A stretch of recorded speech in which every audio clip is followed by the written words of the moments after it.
All right, so in 1997,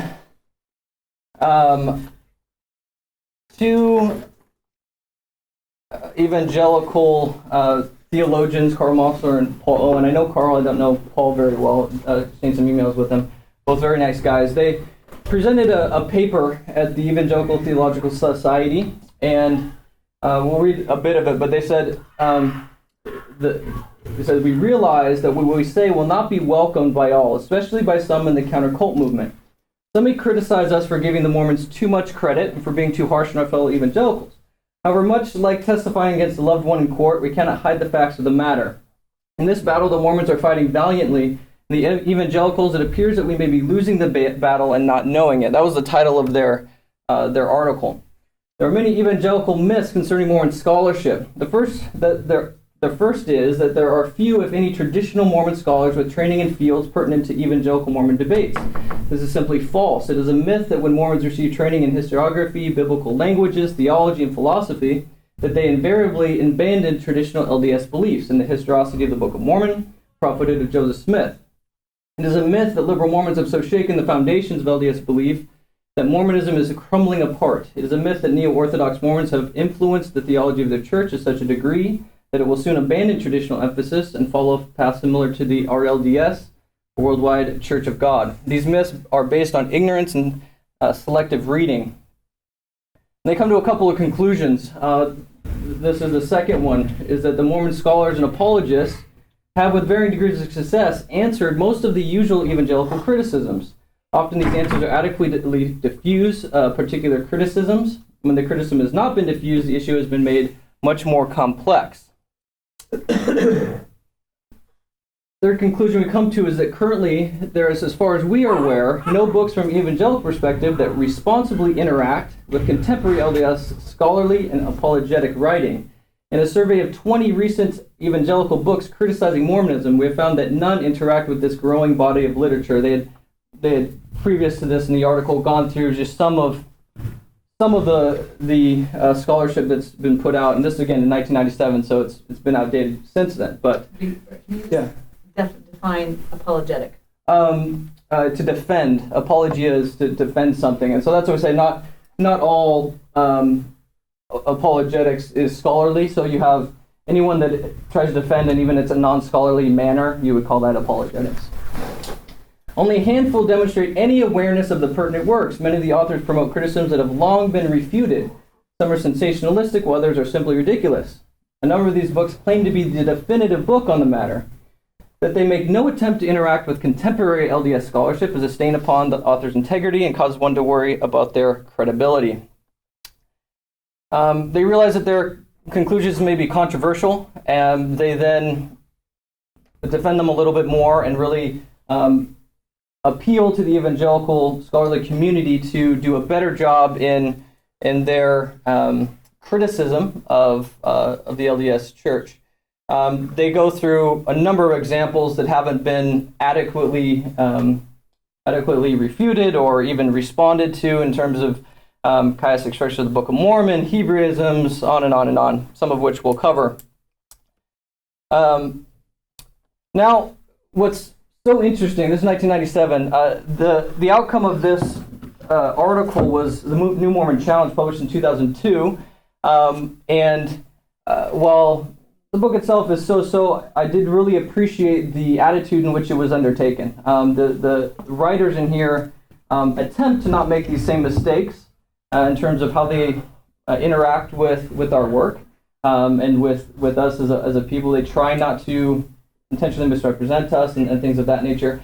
So I think there's some movement. But what has been so fascinating and kind of why the idea to come here and meet up came about is that I see people, you'll meet the Calderwoods, they actually live local. They live in he's a dentist in the somewhere in Sammamish or something over there.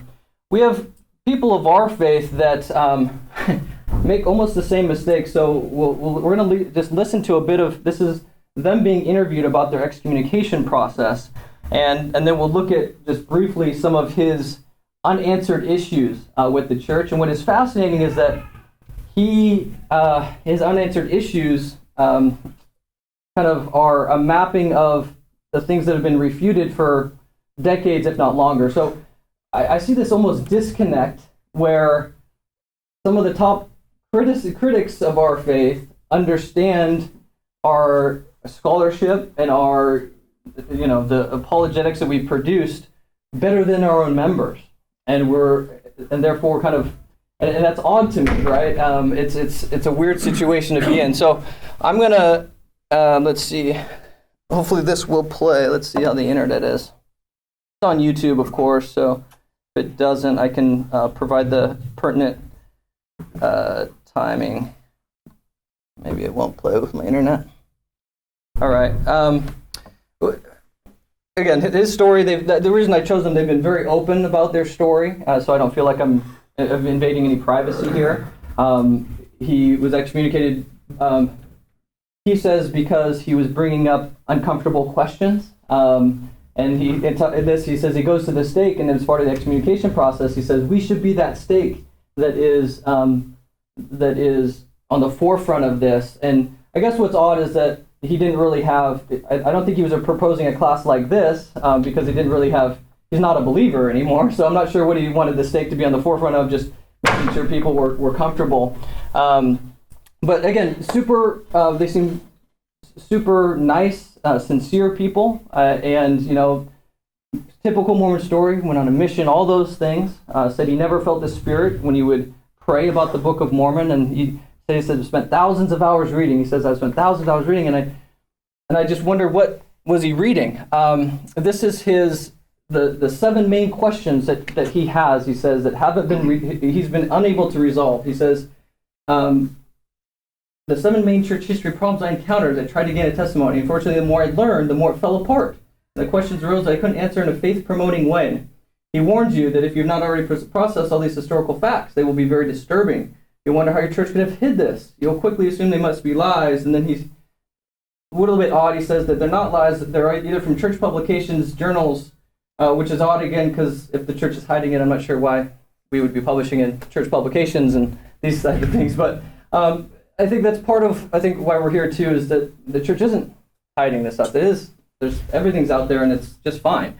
So here's his 7 issues. Polygamy is going to be number 1. We'll go through polygamy. Marrying of other women without Emma's knowledge, all sorts of questions there. This is, again, in terms of foundational church events not being written down, this is kind of in that pile of asked and answered long time ago, and so this is where it starts to get a little odd. Like, and then he goes through the different visions, first vision accounts. There's 4 different versions of the first vision and all that. So questions about the not writing down of history. Of course, the Book of Mormon. So he's questioning why there's Neoplatonism, dualism, Deutero-Isaiah, KJV translation errors. Again, many of these are in that same bucket almost. And so when I read these, there's another circulating letter out there called the Letter to a CES Instructor. And again, it's from this seemingly very very nice and very sincere individual, and he lists all these questions that he has, but whenever I read these things, and they are in these buckets of, they've been dealt with for decades, I just do wonder, do they really not have the resources? Can they not find the answers? And if so, we should provide them to them. Maybe they just have some of the answers people find unsatisfactory. Could totally be true. I don't know that anachronism within the Book of Mormon in the New World. I don't know that there's a good answer for those. I've never heard a decent one other than that we just haven't found the land yet. Have you read Brent? For this class, we'll use Brent Gardner's text. Have you read Brent Gardner's book, Or the Mormon Codex by John Sorensen? No. Okay, so that's what I wonder. And if they said, look, I went through Mormon Codex of John Sorensen, I went through Brent Gardner, I went through everything, but they aren't telling me that. So that's what I don't know. And if I talk to them, that's what I would ask them. I would say, have you read the scholarship? And if you say, yes, I have, and I find it totally unpersuasive, great. But you can say, hey, Yale anthropologist Michael Coe just refused everything in the Book of Mormon from all the anachronisms, things that are in the Book of Mormon that shouldn't be there, things that aren't in the Book of Mormon that you would expect to find. So I mean, But you haven't read the scholarship yet. And so I'm saying, but why should we all have to now read all the scholarship? you don't have, no, you don't have to. But if you're going to make claims about historicity or anachronisms, then you ought to, yes. If you're going to read one side, and if you are sincerely seeking truth, then you ought to read the best of the other side. So no one's under any obligation to read or do anything. But if you're going to come out and you're going to put something publicly forward and say, here's the facts, what I think a sincere seeker would do is to read the best of the other side. So again, it's incumbent upon no one. No one has, and that's not the point I'm of just this. saying, like, some of the answers aren't all that great. My point is, they don't even say that they've read the answers. And so, if the answers aren't great, at least say, hey, look, and I've looked through the answers, but what they're showing, and I'm not placing it upon them, I don't know them, but when they write things and they show zero understanding of the best scholarship, that's the question, and that's why we want to do this. Is let's look at the best scholarship, and it's up to each of us individually to make our own determinations. But I do get concerned that people haven't seen or aren't taking into account, because I think if I was putting out there and I would say I disagree, I would say, oh, by the way, I'm aware of X, Y, Z, and I still disagree, or whatever. I would say I just wouldn't. That's what I'm not getting. That's my concern. And so if there's a disconnect, let's remedy that. If they're not, if in fact they've read it all, good for them. Great. Then that's, at least they're taking into account all things out there.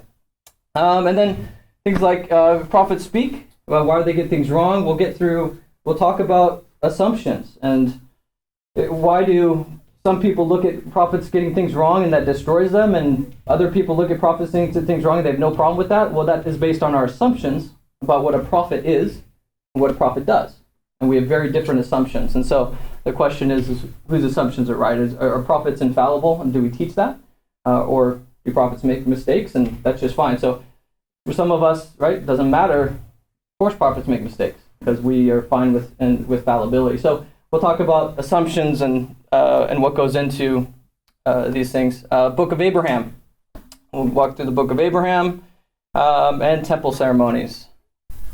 So really our goals here is to present, and like I said, I try to give critics, and when we go through, we'll start with a positive case, but when we go through some of the criticism, we'll try and give them we want to give them the benefit of the doubt and let them speak through their own words. So we'll try and show their quotes and not take things out of context in ways that sometimes happens on either side. So we want to present evidences and inferences in a balanced and hopefully a little bit comprehensive format, and again provide further resources of study. I think that's a big deal. Like I said, it's always up to the person, and we won't walk through everything. But if people are seeking, we want to be able to provide them with the best things to read, and so that they can have a balanced picture, and they can choose to do that or not. But then they're not in a position where they didn't have access. We'll talk about a heuristic for how we study criticism. That's just a method for how we look at things. Talking about uncovering implicit assumptions on both sides. Again, most arguments. For example, if we went through his arguments and he's asking whys, there's going to be implicit assumptions in those arguments. And so the more we can logically pull out implicit assumptions, it's really helpful to understanding where people are coming from.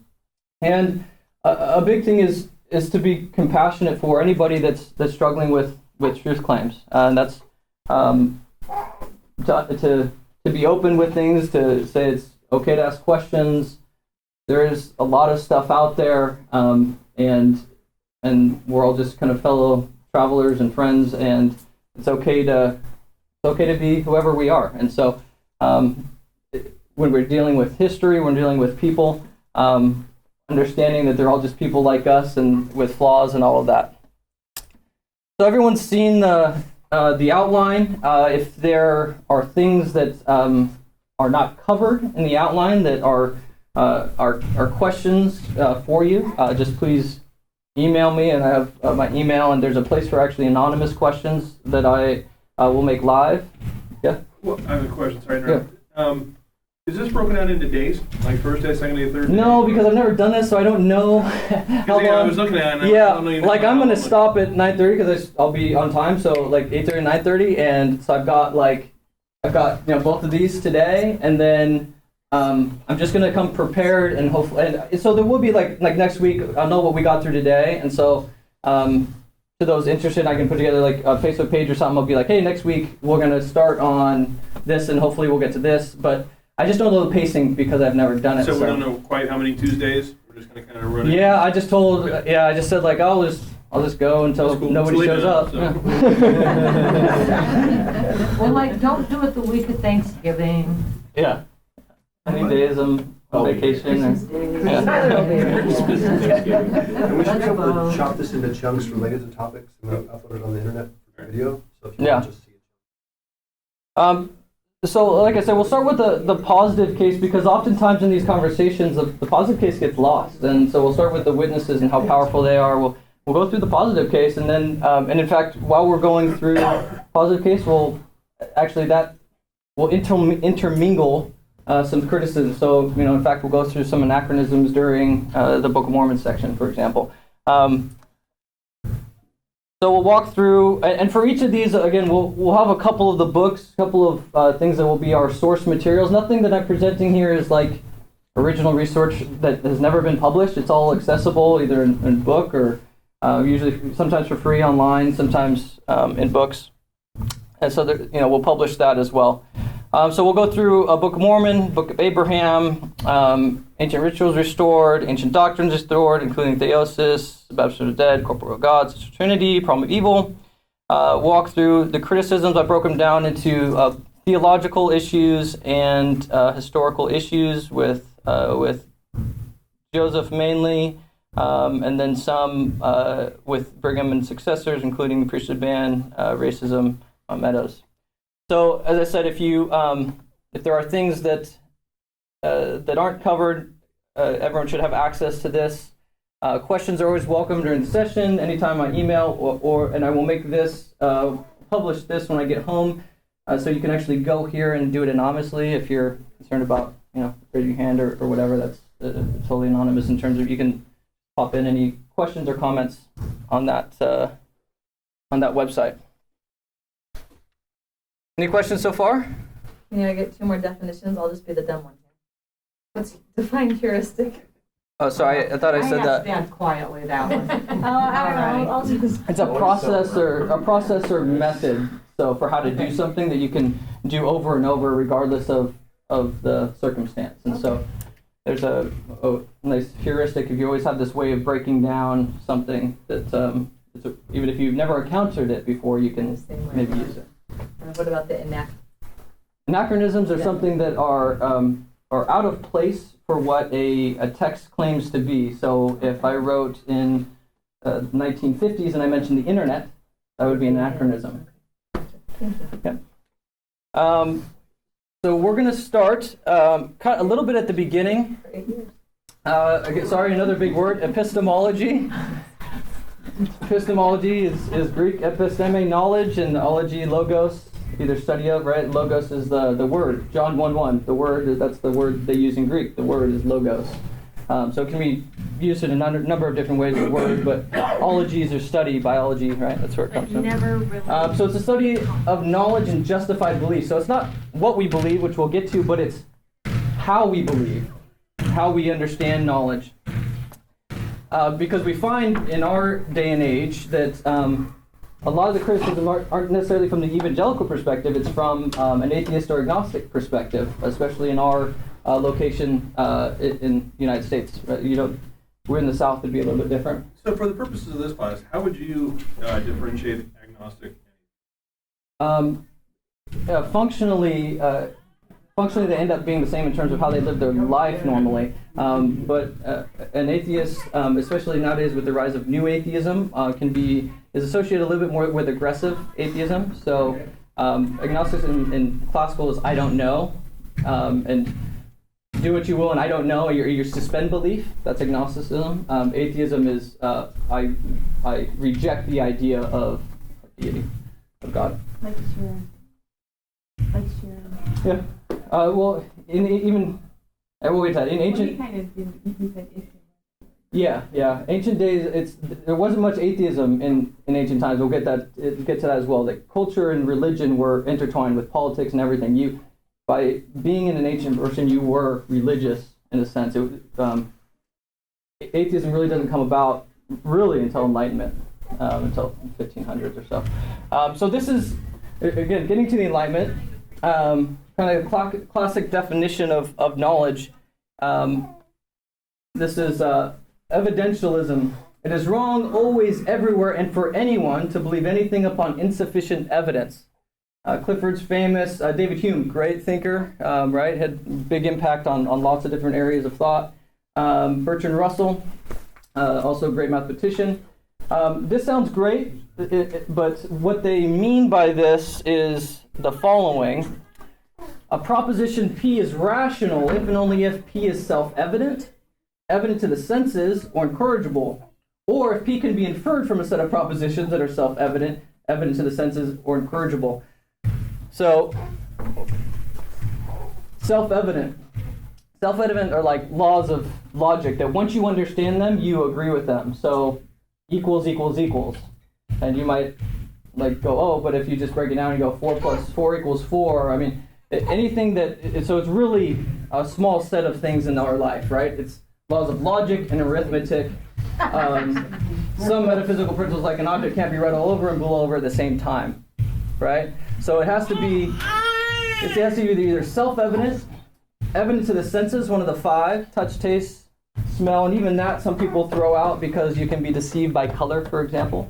Incorrigible beliefs are first-person psychological states, which I can't be wrong. I can't be wrong that it seems white to me.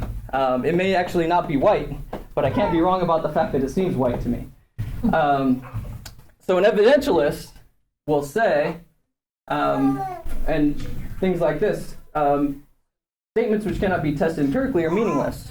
So you'll see Karl Popper, a famous thinker on scientific theory, being used now in religion. He says, right, that every theory has to be falsifiable. You come up with a theory and you try and falsify it. And that's the only way science is done. That's a really good scientific theory, and people want to now apply that to religion. And that's the question. Bertrand Russell, he doesn't care if it has a good moral effect on you. Right? If I hear a great story, it might make me feel good, but if it's fictional, it doesn't matter. Right? So the Book of Mormon is full of good things, right? But it's false. It doesn't matter. So contemporary epistemology of religion is really this debate over whether evidentialism applies to religious beliefs or whether instead we should adopt something that's more permissive, allows us to have knowledge and be rational beings and believe in religion while not holding to evidentialism. A couple of notes about, and this is why it's interesting, is because I think that, and we're talking about belief in God, but it really is interesting to just parallel to LDS Truth Claims. So is belief in God rational? And the evidentialist objector says no, due to lack of evidence.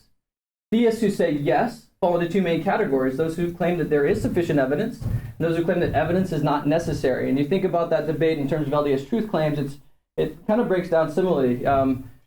LDS Truth Claims valid? No, due to lack of evidence. And the Mormons apologists will break down into two categories.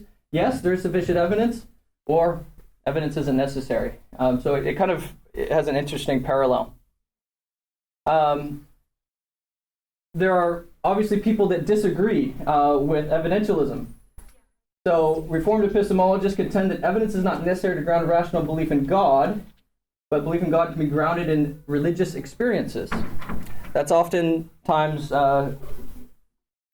what we use, right? We'll say, how do you know that God exists? Well, I had experience with God.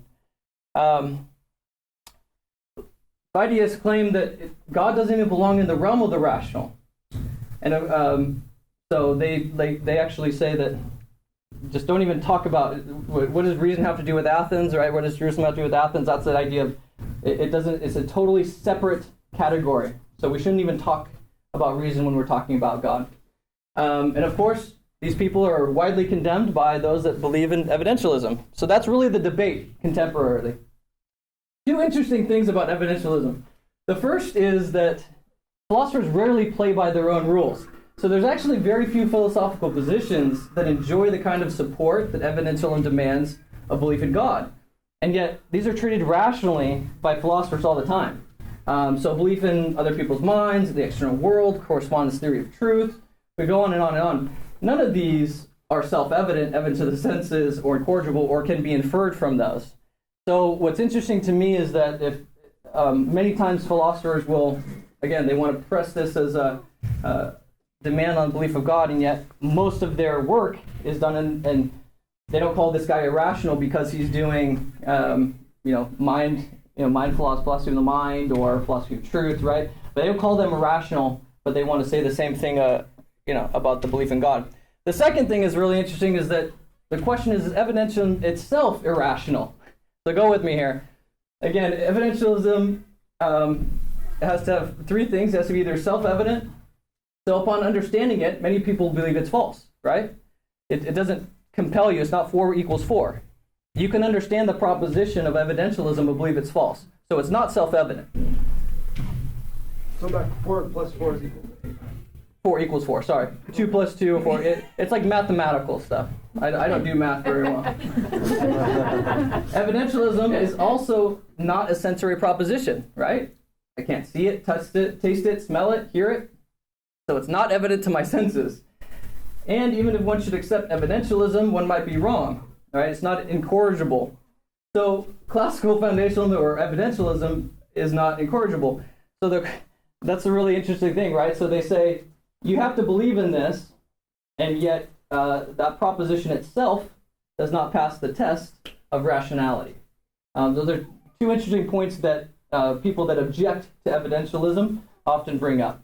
You don't play by the same rules and other things, and the thing you're proposing as the standard of truth cannot itself pass the standard of truth. So, obviously in this class we're going to reject evidentialism. That has been clear. We would, if not, we could, I guess I'll go home, but we're gonna look at some other things. Reformed epistemology says that beliefs are warranted if they're grounded and if they are defended against known objections, like the argument of evil for the belief in God. That's the main cudgel that atheists use against belief in God is argument from evil. And we'll go through the argument from evil and how Mormonism deals with that as well. But so they accept religious experiences as being acceptable grounds for belief. Who's heard of William James before? Anyone read William James? He was a great. He did a lot of different things, but his book, "The Varieties of Religious Experiences," is often considered the best work done on the topic of religious experience. And he really goes through firsthand accounts. It's really interesting on mystics and from all different religious traditions, and just documents religious experiences. And he saw them as central to understanding in religion. He was much more concerned, pragmatism, if you've heard of pragmatism, this came from William James. He was much more concerned about if things worked than if they had this correspondence theory of truth. He was much more concerned, did it work in your life? That to him was more truthful than the correspondence theory. So we won't go through these, but he broke down religious experiences being ineffable, beyond description, noetic. No, it's not just feelings, but you have this deep connection with God. Transient, they don't ever last. They don't last very long, and passive. So you're typically being acted upon by another force. So after all this, I just want to read his conclusion here, just a bit of it. He says, "The whole drift of my education goes to persuade me that the world of our present consciousness is only one out of many worlds of consciousness that exist, and that those other worlds must contain experiences which have a meaning for our life also. And that although in the main their experiences and those of this world keep keep discrete, yet the two become continuous at certain points, and higher energies filter in. By being faithful in my poor measure to this overbelief, I seem to myself to keep more sane and true. I can, of course, put myself into the sectarian scientist attitude and imagine vividly that the world of sensations and of scientific laws and of objects is all that is. But whenever I do this, I hear that inward monitor of which W.K. Clifford once wrote, whispered the word bosh. That's like foolishness or humbug. Even though it bears a scientific name, and the total expression of human experience, as I view it, objectively, invincibly urges me beyond the narrow scientific bounds. I really like William James. He accepts religious experience as valid. He doesn't offer them as proof of anything, except that it's reasonable or rational to believe in a personal God who's interested in the world and individuals. That it's not reasonable for anyone to reject clear evidence of religious experience just because they started from a position of skepticism. And this is after, again, a wonderful study of probably literally tons of different kinds of religious experience. Fideism, should we accept that the belief in God should be held in absence or even in opposition to reason? A lot of these thinkers, Pascal, Kierkegaard, have been accused of fideism. I think they're wrong in terms of Kierkegaard. Kierkegaard was another really interesting guy. He was born in 1813 in Copenhagen. Youngest of 7 kids, all died but him and his brother Peter. Very wealthy, but his father suffered from depression. He cursed God. He had gotten his housekeeper pregnant. Really never forgave himself for that, and it kind of filtered down into Soren's view of the world as well. He knew he would never be read. His most famous book sold 70 copies in his lifetime. He said, when people get desperate, they will turn to a desperate writer like me. He published under pseudonyms, Silencio, and these, because he didn't want to have disciples. And and that's why I appreciate him so much. His writing is about making you think more than giving you answers. By 1836, he rebelled against his father, become a non-Christian. His lowest point was he had drunken sex with a prostitute. And again, this is something he never forgave himself for, even though 2 years later he had a really transforming religious experience and he felt forgiveness of his sins. He met the love of his life, Regina. It says it was love at first sight. He used to show up to where she would be and try and get noticed. Didn't tell her for 2 years that he loved her. Finally told her, got engaged, and then broke it off in 1841 because he didn't think that it was God's will for him to have such happiness. Again, he never really forgave himself, despite feeling that God had forgiven him. So he did not marry her. She ended up getting married, and Soren asked to have a friendly relationship with the couple. They declined that offer. He ends up willing everything to her, and she again denies that, and his money goes to the poor, and he was wealthy from his father. So Soren, he wrote a whole book on the Akedah, which is Abraham's experience, the binding of Isaac. That's the Akedah, right? And God commands Abraham to kill his son.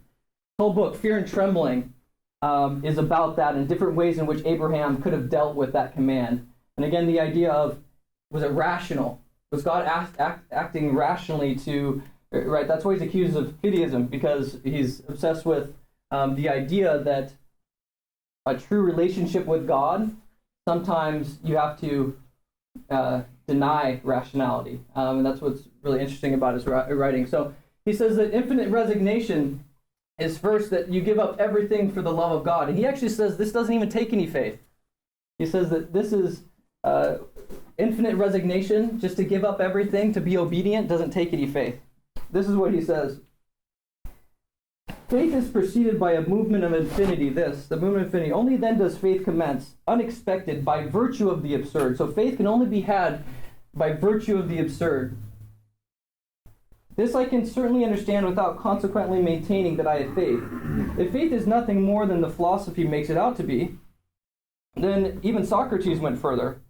In intellectual sense, he did not make the movement of infinity. His ignorance is the infinite resignation. This task alone is suitable one for human capabilities, even though it is disdained these days.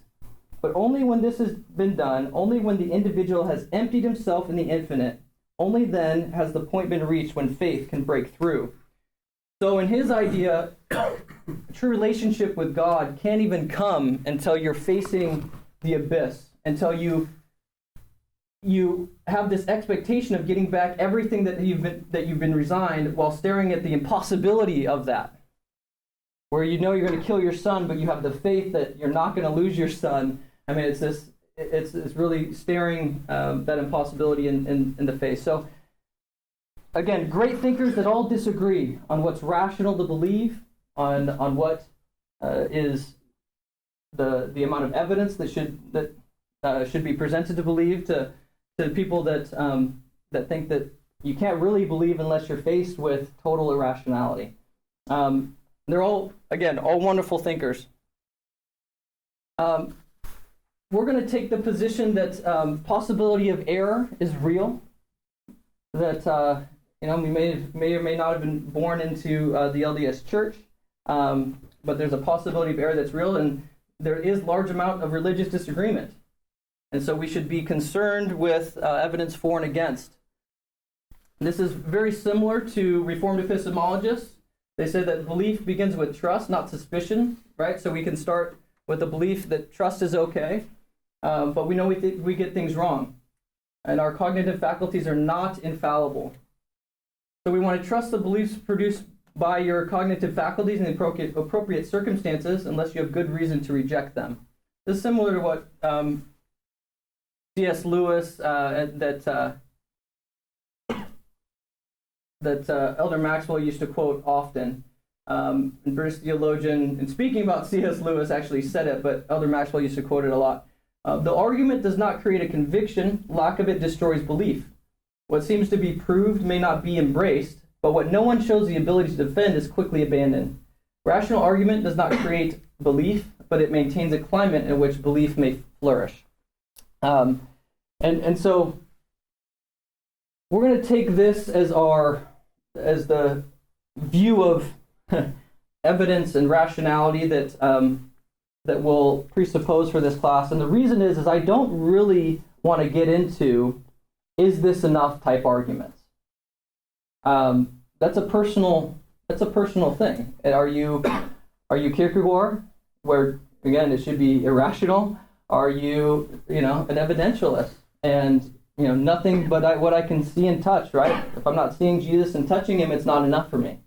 I don't think those are questions that, like I said, reasonable people, very, very smart people disagree, and that's okay.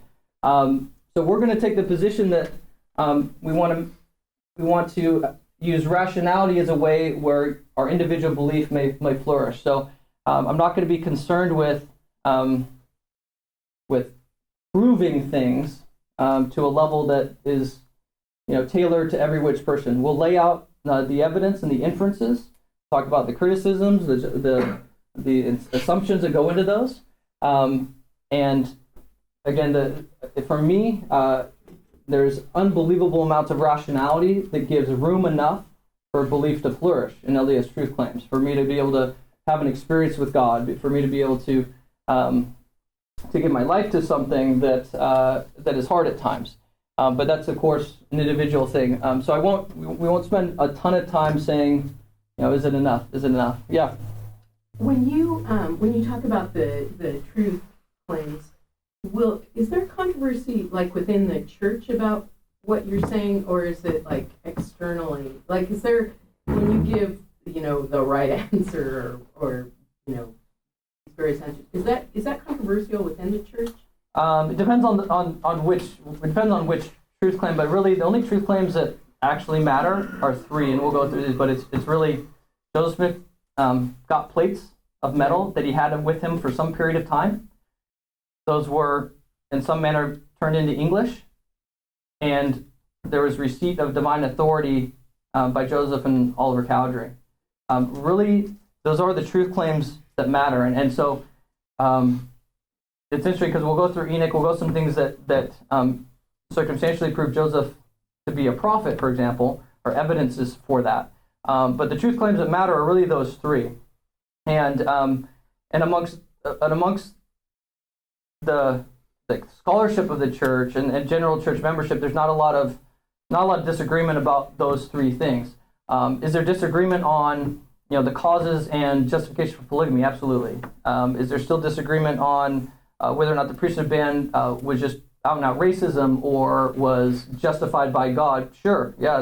Even though church has now said it was just racism, there are pockets of people that, because they don't know, I think if you polled the people, there'd be some percentage that would be like, oh, it was divinely directed. So depending on the laity and what people understand, there are certainly, I think, still disagreements about like some of the criticisms. But in terms of really the only truth claims that matter, which is holding of plates, translation of those plates, and receipt of authority, no, there's really not. There's disagreements over when the Melchizedek priesthood was given. It's hard to date that, for example, but no.